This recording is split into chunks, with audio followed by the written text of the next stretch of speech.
Okay, awesome. Thank you. Okay, so we're actually going to talk a little bit about like language modeling today because many of the projects are about LLMs.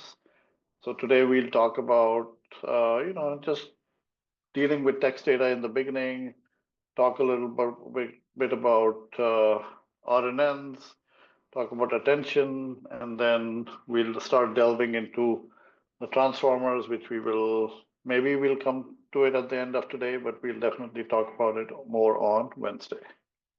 Okay, so natural language processing, what kind of representations do you use for documents and sentences, right? So this is actually a really old problem. Um, Somebody in the 1960s, a professor at Cornell, Jerry Salton, had come out with like a vector space model, which was taking a document and representing it as a vector, typically very sparse and very, very high dimensional. Okay. And of course, there's been amazing progress on it in the last decade or so. But early days, what people would do is use what's called either the vector space model or a bag of words, right? So for example, if you have the sentence on the left, which is the international, oh, and I guess you can't see my cursor, right? But you can see it when I highlight it. So I'll try. So if, for example, over here, you see the International Conference on Machine Learning is the leading international academic conference in machine learning. The bag of words would basically collect all the words. International appears twice over here on the left. And so you give a count of 2. Conference appears twice. Machine and learning appears twice. The word train does not appear. The word leading appears once.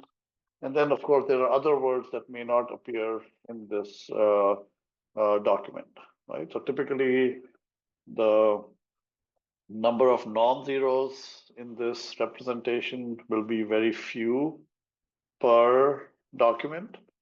And D is the dimensionality. And that's actually very, very huge. It would be, for example, the number of words in your overall corpus, right? Not just in the sentence. And so it'll be very, very high dimensional. D could actually be in the millions or tens of millions. And but each document would just have number of non-zeros, probably proportional to the length of the document. Okay. So that was like a classical way that a lot of machine learning was done. And it is still done in some places, right? But that was classically how it was done, I would say, before 2010. Okay. And one of the issues with that is that the number of features, which is the number of potential words, is very, very large. You can say, okay, can I make the model a little bit more sophisticated instead of just having a single word? Can I actually have bigrams, which is sequences or 2 words that occur together? So, for example, machine learning often goes together. That is a particular 2-gram, and in this particular example, it appears twice, right? Whereas, other things like you basically look at all possible pairs over here, and then maybe threshold them based upon how many times they occur or not, right? The problem is that, if you have 10,000 words, then the number of features becomes quadratic, right? So that's just very, very big. And a lot of language modeling pre-neural network was actually trying to figure out, how to deal with n-grams, right? So again, what people would do using the bag of words matrix was have some heuristics to decide what the importance of a word in a document was, right? So for example, if you see the word the, right, or it appear, well, it's not often very informative about the document, right? So you may want to downweigh the contribution of that word in the document. So typically what people would do is use the bag of words matrix, right, with the normalized version, right? And this normalized version is one of the versions is called TF-IDF, which is term frequency inverse document frequency for a particular data set. Okay, and so in particular TF-IDF of this the way you compute it in a document matrix D for a particular document and for a particular word is that you look at the term frequency of the word in that particular document. That captures kind of the local importance of that word in that document. And then IDF is basically something that tries to capture the importance of the word in the entire document corpus. And this is where things can kind of get tricky, right? For example, I think there was an operating system developed in the 1960s, I think in Netherlands, which was actually called the THE, right? So if you're talking about operating systems, maybe the word the should not be decreased so much. And that's actually one of the problems with this bag of words approach. But at least, but for now, let's talk about what TF is, right? So the term frequency, like I said, is a local measure of the importance of the word or the centrality of the word in that document. And so this is typically, word count in the document, and you want to try to normalize it, right? You don't want to give maybe undue importance to the number of terms in the document, so you can abstract away the length, right? So this is word count in the document divided by total number of words, okay?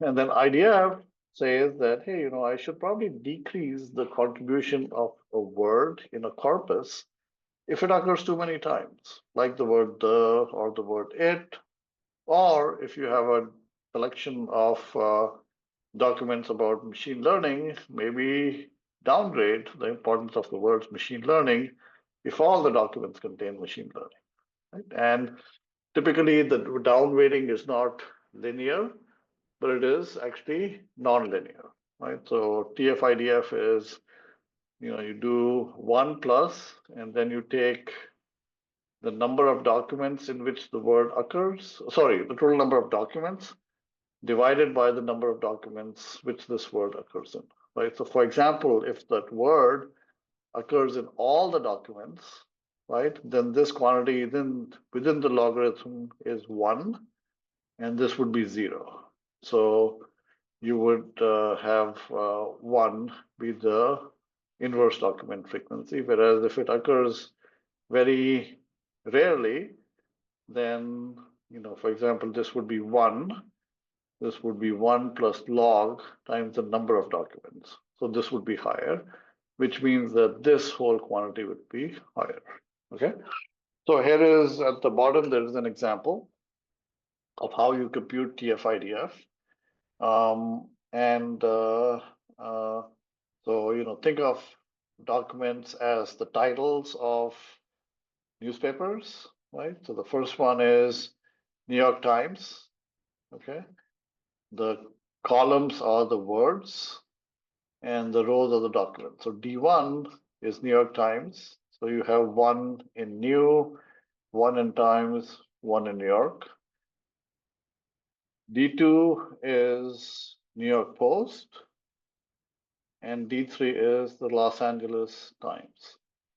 And when you compute the TF-IDF, you are looking at the columns in some sense, right? Here, no word occurs more than once, right? But there are some words that appear twice, okay? For example, New, Times, and New York, okay? So so in D1, the fact that you have New, York, and Times, all of them get downgraded a little bit. Whereas you have New York Post over here, Post doesn't appear anywhere else, so it actually gets a higher weight. Okay, and in D3, Los Angeles appears more, right? And then Times gets downgraded a little bit more. Okay, so it's just like a heuristic. which people found to work quite well. Now, I kind of have said that this is, like pre-2010. I'll actually take that back a little bit because even now, I think in search engines and so on, sometimes it's actually quite important to have this way of returning search results. For example, if you're doing like this needle in a haystack kind of thing, right? So suppose I actually remember that one of my colleagues had once kind of chosen a name or something that was very unique, and there was basically only one document in the world that on the one web page in the world that was his web page that contained that sequence of characters, right? So if you're just looking for something very specific and the user wants it to match exactly, then this way of doing retrieval might actually be better than any other way, right? So even though we have, like I will talk to you things about transformers and so on, sometimes, and of course this would be very cheap, right? It's very easy to recover a single document that has a particular set of words using the appropriate data structures. Okay, so even though this is like old style, I think that in most modern search engines, nobody is going to get rid of this way of representation and then searching, right? One because of the cost, and some because of the needle in the haystack problem. Okay, so how do you do things like text classification? Suppose you want to predict the sentiment of a particular sentence or a review, or you want to predict the actual numerical score. We've seen in class before that we can use a linear model, right? The linear model is W transpose X, and you can, for example, use the sign of it to say whether it is class 1 or class 2. And this W, we have seen that we can compute, for example, using logistic regression, or we can look at linear SVM, right? And W are the coefficients. So remember, X would be the bag of words representation of a particular document, right, that you want to classify, right? So WI, which will correspond to the word XI, will be essentially the contribution of that particular word. So that's kind of the simple way of doing things, and that's what the way we did things pre-2015, I would say, pretty much everywhere. Okay, but now, of course, we have these more powerful neural networks, right? So suppose I have like a fully connected network or MLP, like a multi-layer perceptron, right? So kind of ignoring the bias, right? The neural network is essentially kind of a composition of linear transformations with some nonlinearity, right? So W naught X, sigma, then W1 of this, and so on. Okay, and your final prediction is WL times this sequence of operations or the forward pass through this neural network. Okay, I think one thing to look at is the first layer itself. Right, the first layer is D1 by D matrix. Right, D is the dimensionality of X. Okay, so if you think about each column WI, it is of this W naught matrix. It is a D1 dimensional representation of the ith word. Okay, because if I, for example, if I take X to be the vector that has zeros everywhere and only one in the ith place, well, that just says that this is the one hot encoding of this particular word in this D dimensions. And that, if you multiply it by W naught, you will see that it will pick out the ith column WI of this particular matrix W naught. So you can think of WI as sort of a D1 dimensional representation of the ith word, and that, as you have probably seen or read many times, is called the embedding of word I. Okay. And then what does W naught X mean, right? If you think about W naught X, right? If you have a particular document or a sentence or so, X will be non-zero in the precise words or in tokens these days.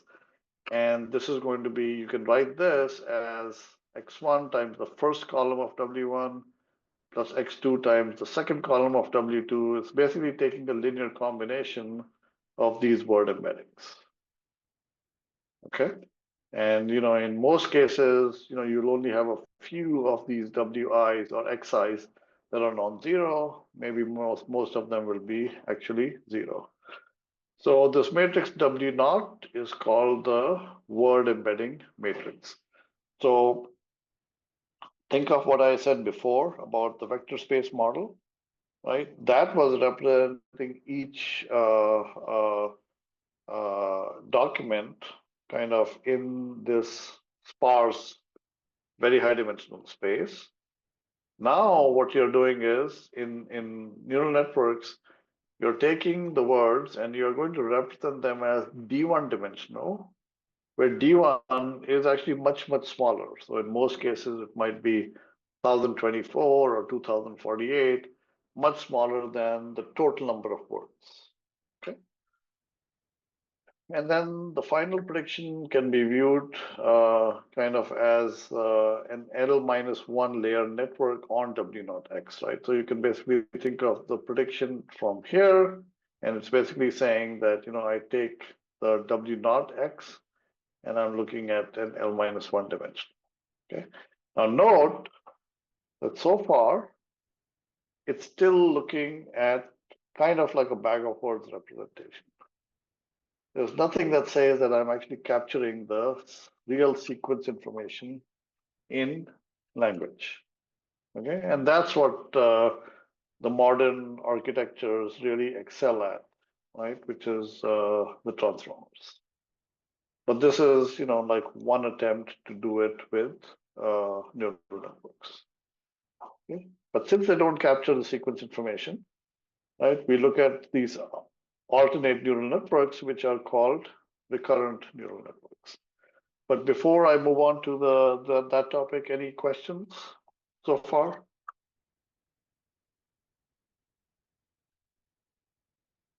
Okay, so let's move on to recurrent neural networks. So these are also called RNNs. So in RNNs, so really, let's think a little bit about sequential data, right? So suppose the input is X1, X2 through some capital T xt, where there are a total number of capital T time steps. And what you get at each step, the input at each step to this RNN is going to be xt, and typically xt will be a d-dimensional vector. So at every time step t, you're feeding in an input xt. So x1, x2, x3, x4, x5, and so on. Okay, that is being input. And then we'll see that there are many problems where you might need to actually output at every step also. Okay, and that can, of course, vary, right? So suppose you need to output at every step, then you'll have y1 output at time t equal to 1, y2 output at time t equal to 2, all the way till y capital T. And now this y capital, the y's can be either a regression output.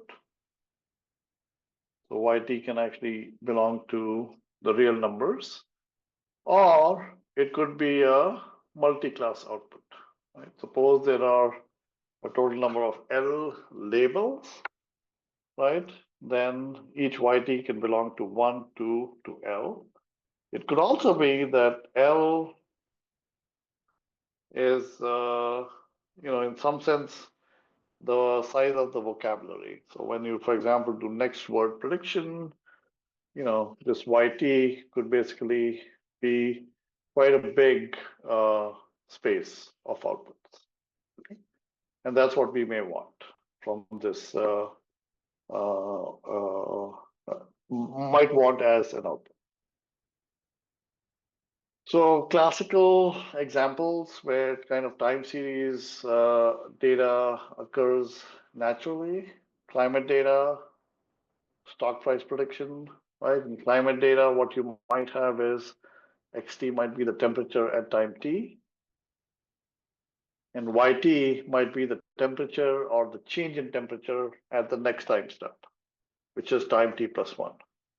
And you want to try the problem would be you want to try to predict XT and maybe some other features, right?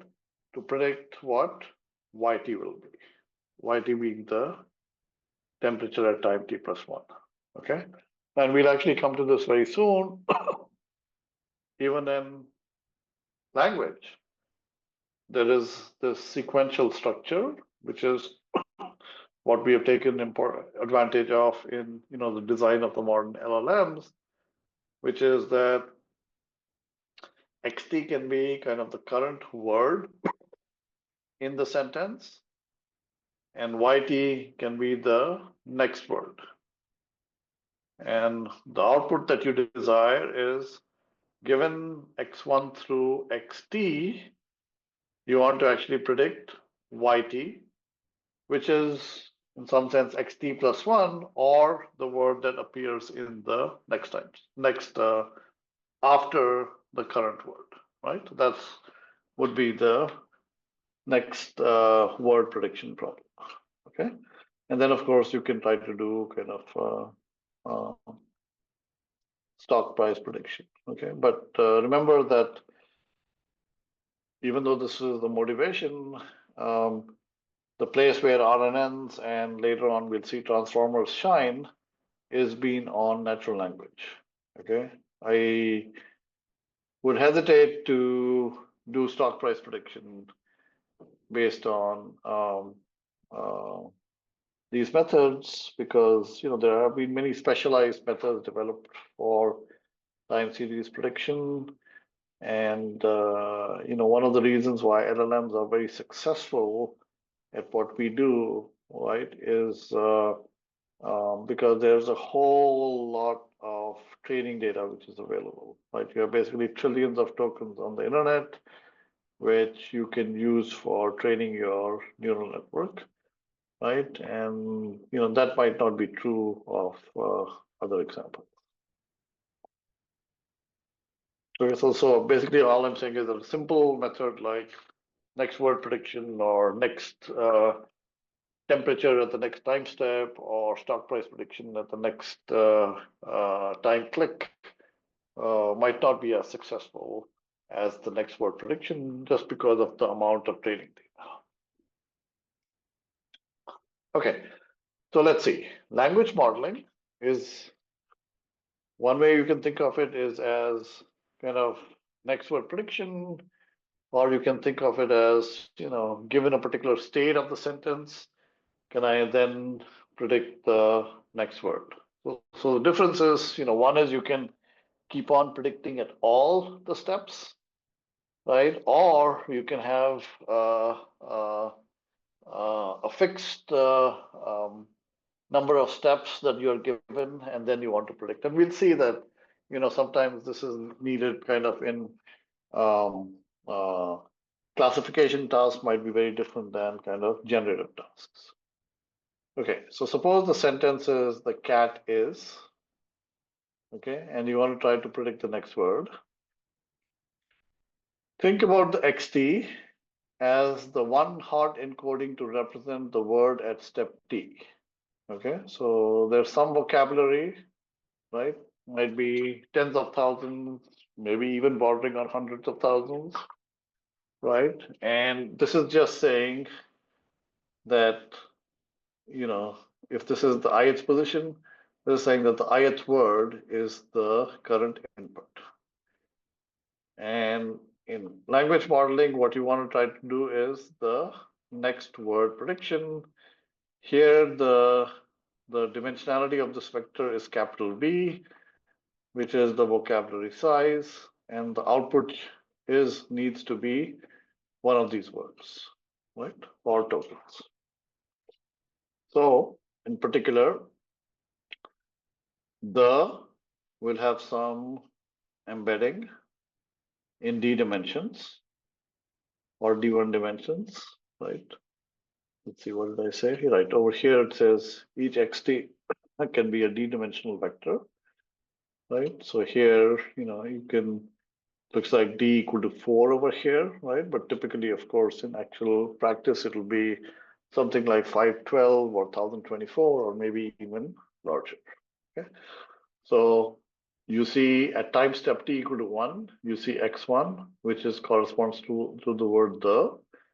Time step 2, you see x2, that corresponds to the word cat. Time step 3, you see x3, which corresponds to the word is, and then you want to predict the next word, okay? And you can think about next word prediction. If you're trying to do next word prediction is, what do you predict after you see the word the? That's y1. What do you predict after you see the current sentence, which is the cat? And then finally, how do you predict y3, the word, after you see the cat is? Okay, so that's kind of the next word prediction problem. Okay, now that's not the only prediction problem that we might have, right? Something that people use or have done is, part of speech tagging, right? So if you're given a sentence, can you label the words with their part of speech? So that is, annotating it with noun, verb, adjective, and so on, right? So for example, if you have, like before, you have a vector to represent the word at time step t. So this is step t equal to 1, t equal to 2, t equal to 3. So, xt at t equal to 4 is a vector that represents the word on, and so on. What you might want to try and do is predict the label of the word at time t. Label of the word t, sorry, right? So, for example, if this is, I think this is proper. This is a verb. This is a noun, and so on. So these are the different speech tag, the part of speech labels that you want to try and predict, right? And this is like the sentence. I guess I have a lot of practice. I used to do this as a kid. She sells seashells on the seashore. Okay, and that's the task. That, for example, if you've already trained a neural network with this part of speech tagging, can you do this? Can you take a new sentence like he sells seashells on the seashore and predict the part of speech for each particular word? I don't think I actually like this example too much. Can anybody tell me why this might not be a good thing to do? Where YT is something that you have to put a label of word T kind of in an RNN kind of fashion. Maybe I'll, talk a little bit about RNNs and then we'll come back to this. Okay, so what is a recurrent neural network? So I think it's actually best to look at this the right-hand side of this figure, okay? So you can see that, you can have a different input vector at every time step, xt minus 1, xt plus 1. If you look at the bottom right, of this particular picture. Okay, so xt is the tth input. Okay, you'll see that the arrows are labeled with certain matrices on the bottom right, on the right of this figure, right? So that means that, you know, xt minus 1 is being multiplied by u. Okay, and st minus 1 is being multiplied by w, st is being multiplied by w, and so on. Okay, u is common to all the states, right? You can think about t as indexing the states. Okay, so xt is the hidden input, or sorry, the tth input, and st is the hidden state at time t.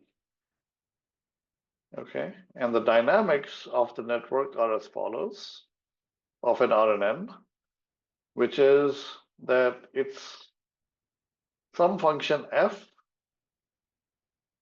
of u times xt plus w times st minus 1. So if I look above, you guys can't see my cursor, can you? Or you can? Yes, we can. Oh, you can see the cursor. Okay, that's good. Okay, right. So basically, u times xt is what's over here, and then you have w times st minus 1, w times st minus 1. So you have u times xt plus w times st minus 1, and then you potentially apply some nonlinear function on each of the elements. Remember that st is, you know, not just a single number, but it's a vector, right? So if you look at, for example, xt could be d-dimensional. U, I guess in this case, this is the word embedding matrix, right? So that means that xt is actually a one-hot encoding, right? And U is the word embedding matrix. So basically, it takes these one-hot dimensional vectors, which are, you know, very high dimensional number of vocabulary, and maps it onto a smaller d dimensions, right? So basically, this matrix, which is the word embedding matrix, right, is you know, some d times v matrix, right, where v is the vocabulary size and d is the kind of hidden dimension. So typically w, well, not typically, w has to be a square matrix, right, because it's multiplying by st minus 1, and the number of rows in w is the same as the number of elements in the vector st. So w is kind of like a transition matrix, right? It is a square matrix. st minus 1 is d-dimensional.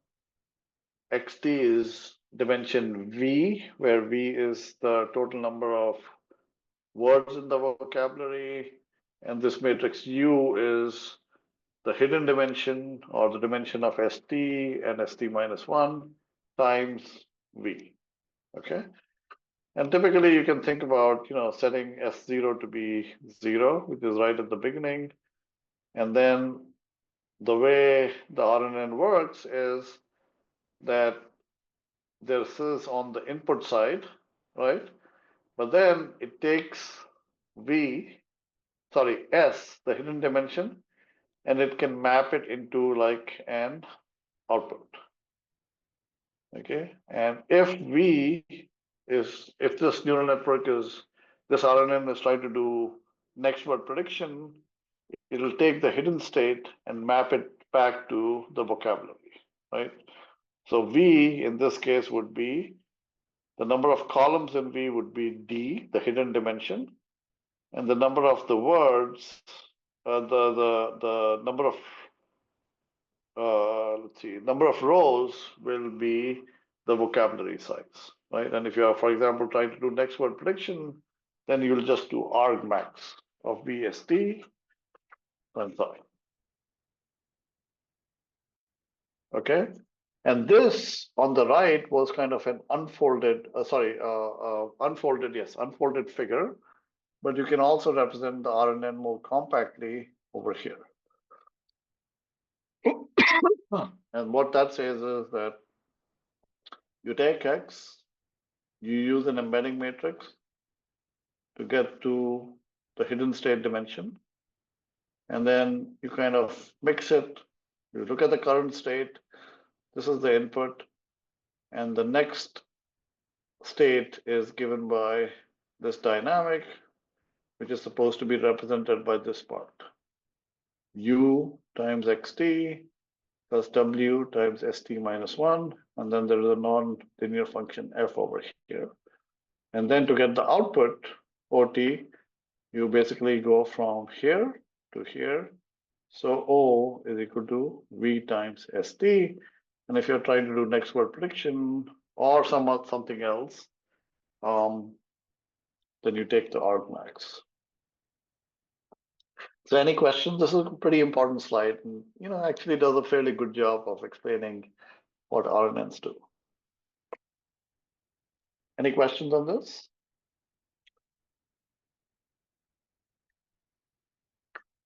So let me ask you, right? So I talked to you about next word prediction, and I said that if this is dimension D, then V would be the vocabulary size times this dimension, right? So a very tall and thin matrix, because the vocabulary size could be, tens of thousands, 100,000. And the dimension of ST or the hidden dimension would be, somewhere in the thousands. Okay, so that's it. Now, what about if I did this problem? If I was trying to label words with their part of speech, right? And the part of speech would be something like noun, verb, adjective. So there will be, maybe tens of parts of speeches, right? So in this case, what would the matrix be? What would its dimensions be? Gonna be a very long, big one, right? Because we have just handful of part of speech, but then Yes. a lot of words like dictionary size, number of words, Yes. right? Will it be or no? Because remember how the RNN works, right? The RNN is not going from the input directly to the output, right? It's actually going from the input to hidden state and then hidden state to the output. So this matrix V, what will its dimension be for the part of speech tagging problem? Yeah, that's gonna be like dictionary size by the number of the part of speech, right? Right? No? Why would it be dictionary size? Because remember, the dictionary size is taken care of over here, right? XT represents the word, and U is a matrix which is hidden dimension by dictionary size or vocabulary size. So U is doing this job of mapping each word or each token to the hidden dimension, to the hidden dimensionality of the hidden state. And this is the output. So you can think of the output as like a multi-class problem. The number of classes is the number of part of speech tags, right? So given what I've said, what would be the size of V?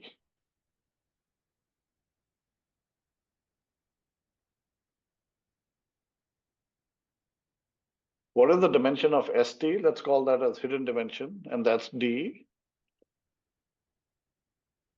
Yes, that ST is basically like the number of part of speech, right? The dimension.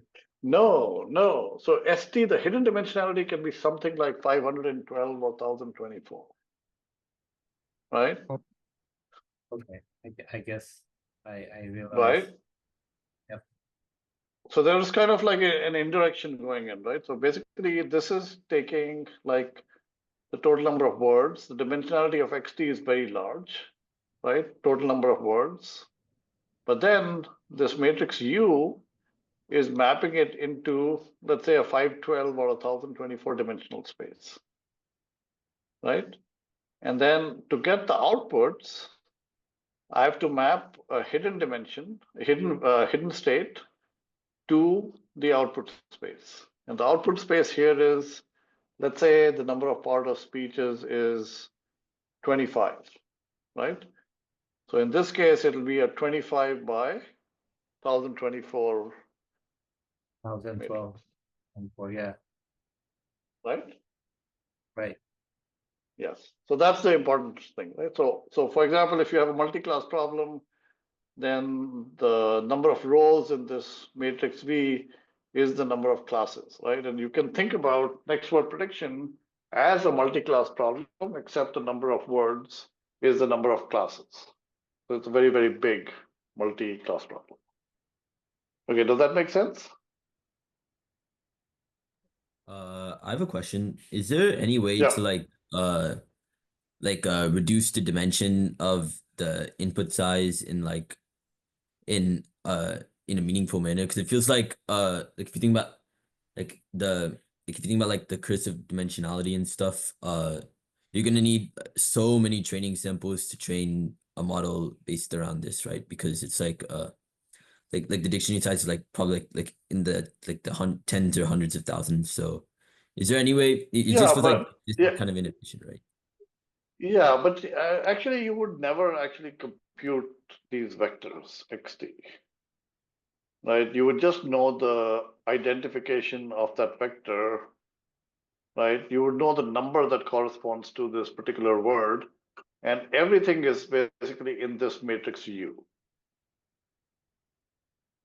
right? So U is a matrix of size 1024 by the number of terms in the vocabulary, right? So when you see the word, let's say cat, right? And cat corresponds to, the 2400th word in your vocabulary, then you will just pick out 2400 column of this particular matrix, and that's what you would have.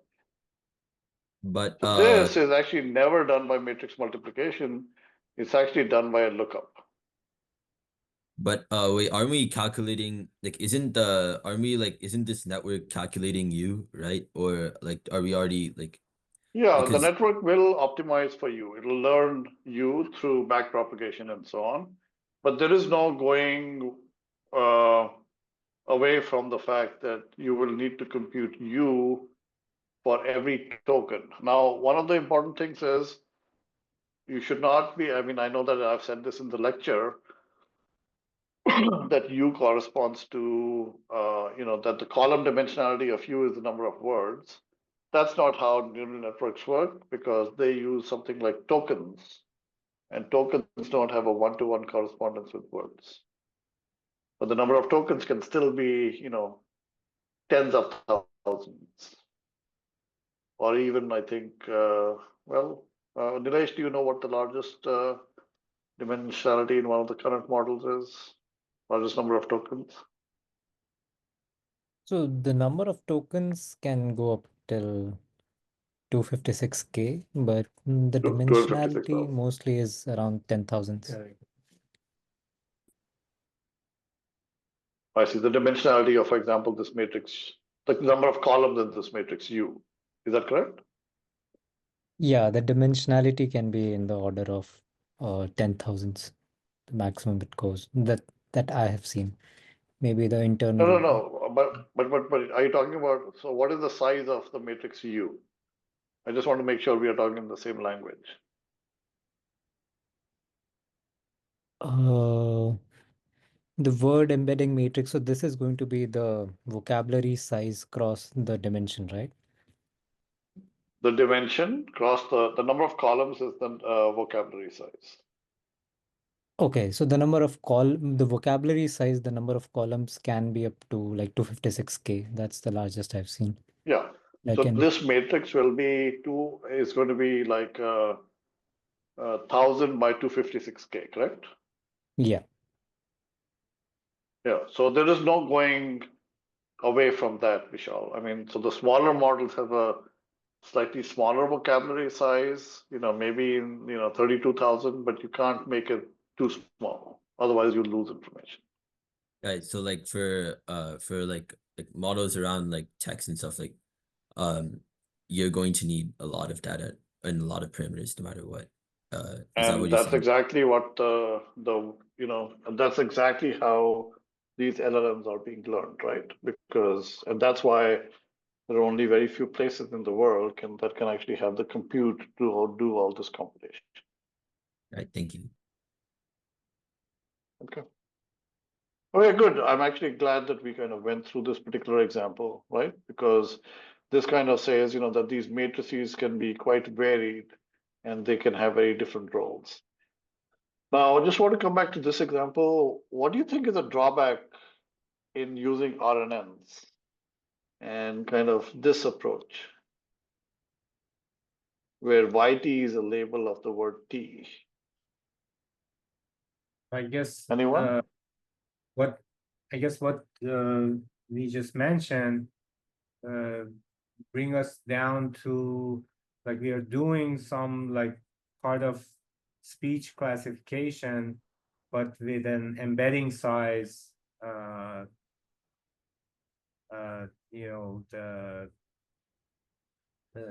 data basically. So I guess we have some sort of a loss of information there. It's going to be not an effective classification, because then let's say if we go like 1024 or 512, then you're basically trying to classify like 20 something or 30 but only have like 512 or 1024 matrix. Am I right? Or Yeah, but I would argue that is really what's a lot. I mean, all these things that you see in LLMs, a bunch of matrices, and you are actually representing them in D model, which is 1024 or 2048 dimensions. And I guess the lesson is that there's actually a lot of information that you can embed in that size of a vector space. So I would say that is something that is still currently being done. What I was just going to say is that, for example, if you say she sells seashells on the seashore, right? When are you going to try to make a prediction about she?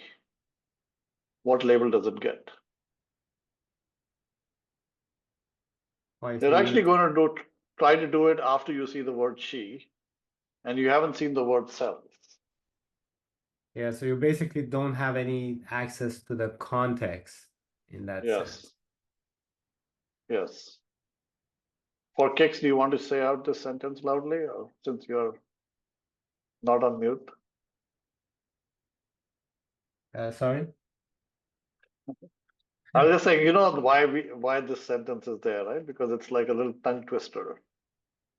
I was just trying to challenge you to say this. Oh, she sells seashells on the seashore. Oh yeah, that's pretty good. Okay. Wait, I had a question, sorry. Yeah, Uh go ahead. Yeah. I know it can be like language dependent, like in English, like Yes. it's like subject, verb, or object, I think, or something like that. And so Yes. does that factor into like whenever you're planning a model?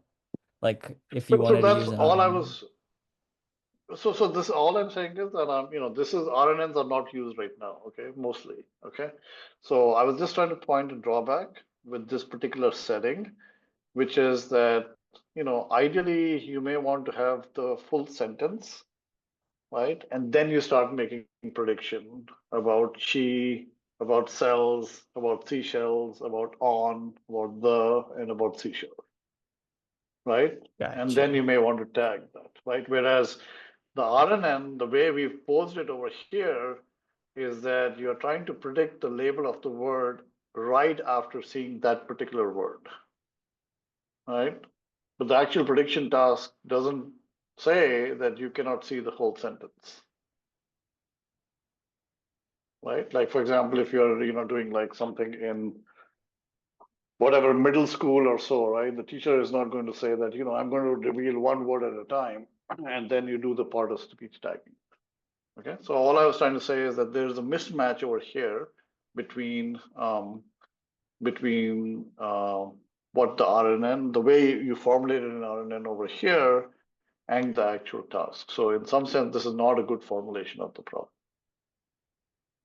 Okay, but for next word prediction, it makes total sense, right? Because well, I mean, you could say that you have access to the whole sentence and you can do the prediction, right? And that is, of course, also done in language models. But next word prediction has just become a pretty powerful way of training LLMs. Okay, so how will, so remember over here that I have this recurrent neural network. And what are the parameters of my network? Well, the parameters are exactly what is shown. For example, on the left, right? You have this matrix U, which is this word embedding matrix.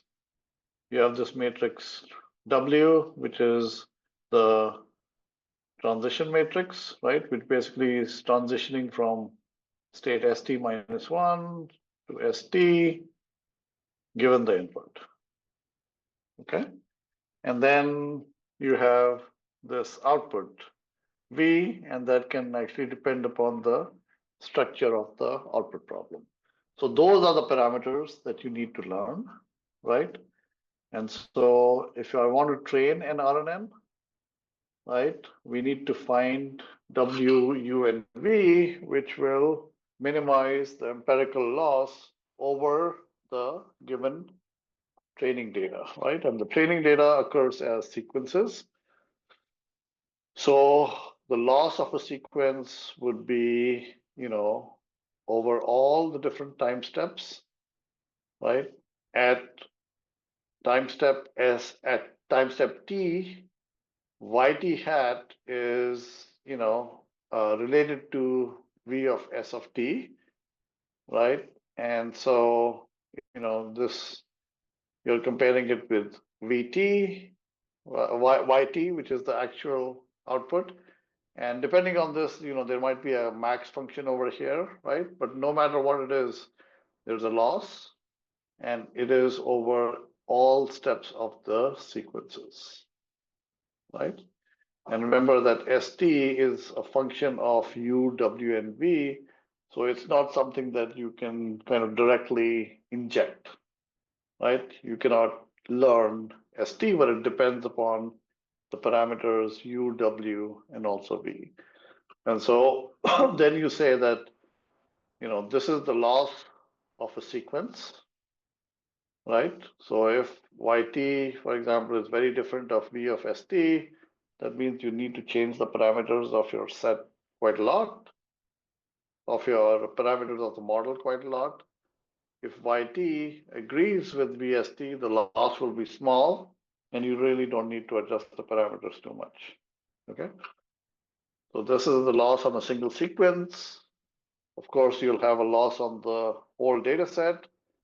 And so you can average the loss over all the sequences, right? That gives you an objective, like similar to the kind of objective you had, in your first homework or the second homework, right?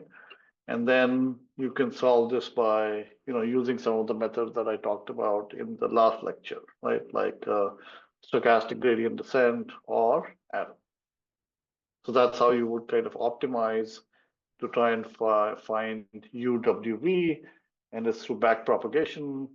Since there's a notion of back propagation, so since there's a notion of time over here, many times people will call this backpropagation way on the unrolled network as backpropagation through time.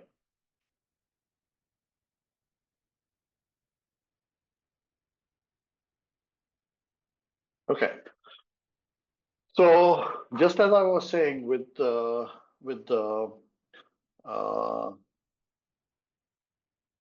part of speech problem is, suppose you're just doing classification, right? Suppose you are, given this sentence, the cat is eating, right? And what you need to predict is something about this sentence, right?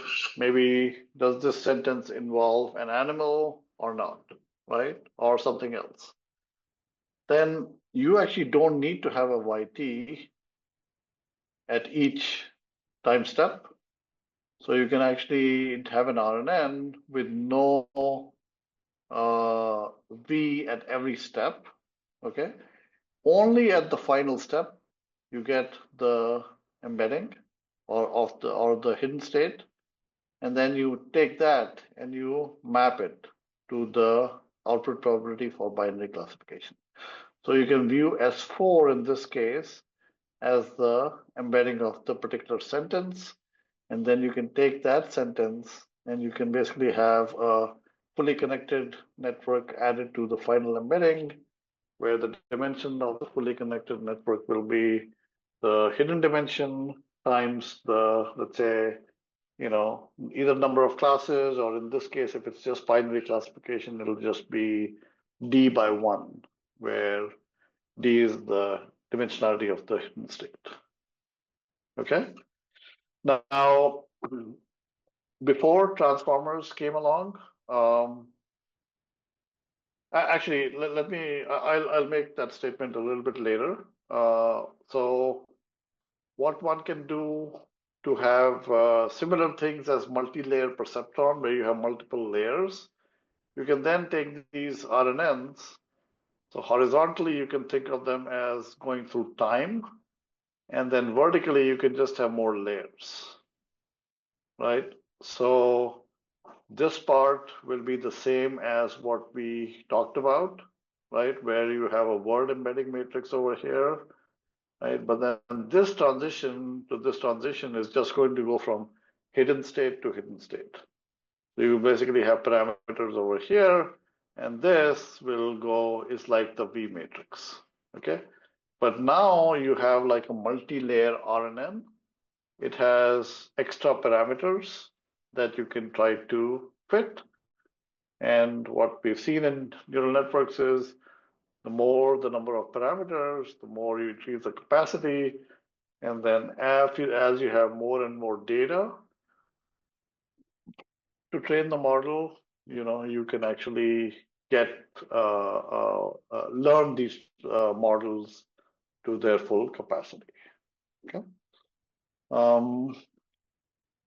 So this is a multi-layer RNN where you have one target, okay, and this is a multi-layer argument RNN where you can have multiple targets. So can you think of an example which has multiple targets?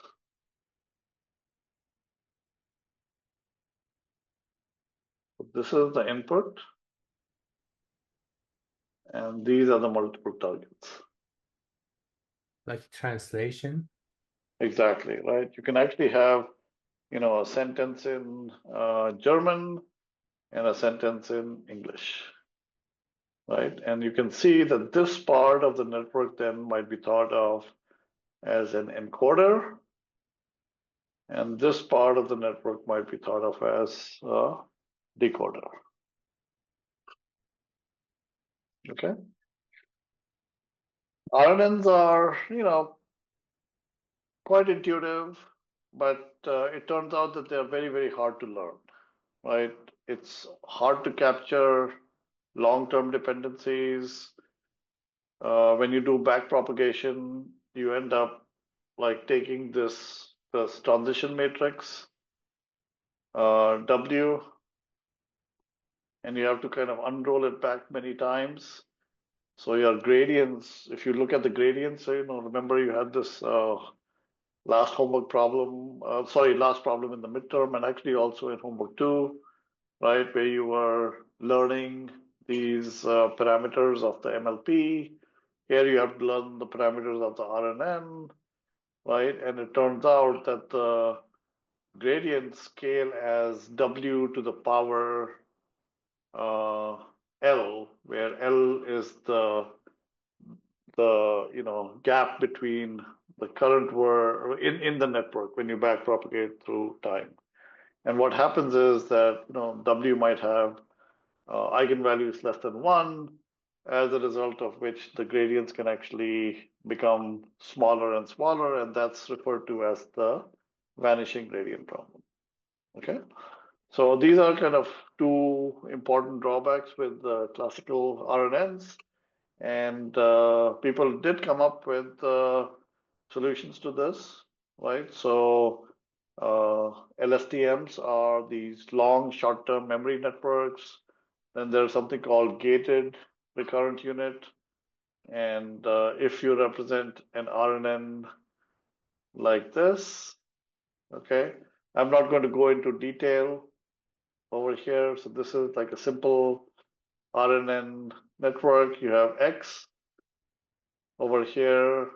Then this is going from one hidden state to the other hidden state. Here we have used the letter H for the hidden state, and this is the nonlinearity tan H, which corresponds to F. So it's a pretty simple unit. Over here, it is a little bit more complicated. So these are called different gates, and this is known as the long short-term memory network, LSTMs, okay? And LSTMs actually do work reasonably well. Before transformers came around, this was giving state-of-the-art performance in applications like machine translation, right? I think Google had a very impressive paper where they scaled up the performance of LSTMs by having multiple layers, having lots and lots of data to train the model, and their production system was based on LSTMs. Okay, and the way the LSTMs work was they kind of output. The task is in neural machine or in machine translation is to output the translated sentence given an input sentence. The training data is a set of input-output pairs, right? Sentence in English, and a corresponding sentence is German. And like I kind of mentioned a little bit earlier, they use this encoder-decoder approach, right? Where the encoder might take a German sentence with an LSTM, produce kind of this final embedding of the particular sentence, and then the decoder takes this and generates the English sentence every time, right? So the decoder has an output at every step, whereas the encoder does not have an output at every step, whereas the decoder does. Okay.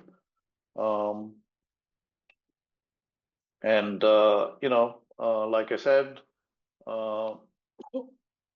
you can have multiple kind of layers over here, and that's what some of the commercial systems that were available, I would say between 2015 and 2020, when you did machine translation, let's say online, like Google Translate and so on, that's what they were using. Okay. Let's see. Actually, I'm out of time. So, which I think is a good place to stop. So today we talked about kind of language modeling, how RNNs are a good conceptual model. LSTMs give the practically realizable model that you can train on very large data sets. RNNs are almost impossible to train. And then we'll see that, one of the real interesting things is that, hey, you may not want to just look at the last embedding, but you can actually start paying attention of Y1 to each of the previous embeddings. right? And then can actually make things much better. That's how kind of attention mechanism was proposed. And then, of course, it led to the famous Transformers paper, which was titled "Attention is All You Need." So we'll kind of look at that next time. Okay, so next time we'll start talking about attention, and then we'll go through the transformer architecture. Any questions?